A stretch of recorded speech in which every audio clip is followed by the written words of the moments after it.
আমরা যে কয়েকটি কাজ করবো সেটা হচ্ছে অপর্যাপ্ত বয়সে শিশুদেরকে দিয়ে কাজ করানো আমরা বন্ধ করে দেবো। 16 বছরের নিচে একটা জিনিস মনে রাখতে হবে, শ্রমিক বলতে আমরা যেন শুধু নিম্ন আয়ের কম শিক্ষিত দিন মজুরকে যেন শ্রমিক বলে আমরা শেষ করে না দিই। শ্রমিক কিন্তু বিভিন্ন স্তরে আছে, শিক্ষকরাও শ্রমিক, বিভিন্ন পেশাজীবী মানুষ চাকরিজীবী তারাও কিন্তু শ্রমিকের মধ্যে শ্রম দেয়। শ্রম দিয়ে যারা আয় করে তারা প্রত্যেকে শ্রমিক। বিভিন্ন লেভেলের শ্রমিক আছে, এক একজনের পরিচিতি এক এক রকম। আমি যদি ক্যাটাগরি করি অন্তত 20 রকমের শ্রমিক পাওয়া যাবে।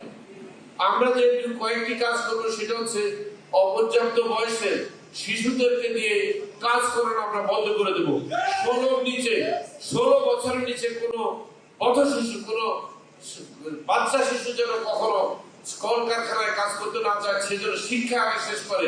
16 নিচে আমরা কোনো কাজ করতে দেবো না কোনো বাচ্চা শিশুকে, কিশোরকে।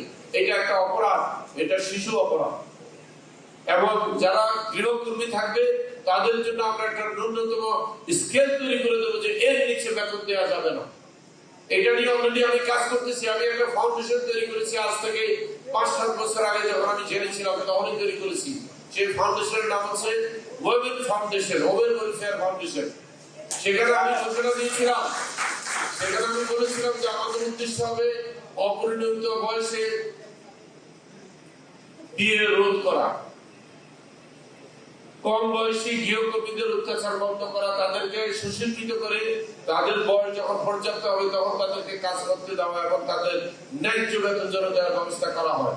আর যারা মহিলা শ্রমিক আছে, যাদের বাচ্চা কাচ্চা রেখে তারা কাজ করতে পারে না, তাদের জন্য ডে কেয়ার সিস্টেম চালু করার জন্য তাদের বাচ্চাকে আমরা সেই ডে কেয়ারে রেখে ন্যূনতম শিক্ষা চলবে ডে কেয়ার মধ্যে, এবং তারা যেন চাকরি করতে পারে বাচ্চার ডে কেয়ারে রেখে, এবং খুব কম খরচের মধ্যে করানোর আমরা ব্যবস্থা করবো ইনশাআল্লাহ। এবং আমাদের মধ্যে একটা জিনিস আমরা তৈরি করবো, এই প্রথম আমরা এই জিনিসটা চালু করবো, এটা বাধ্যতামূলক। প্রত্যেক পুরুষ কর্মী, প্রত্যেক পুরুষ নাগরিক, প্রত্যেক নারী নাগরিককে সম্মান দিতে হবে।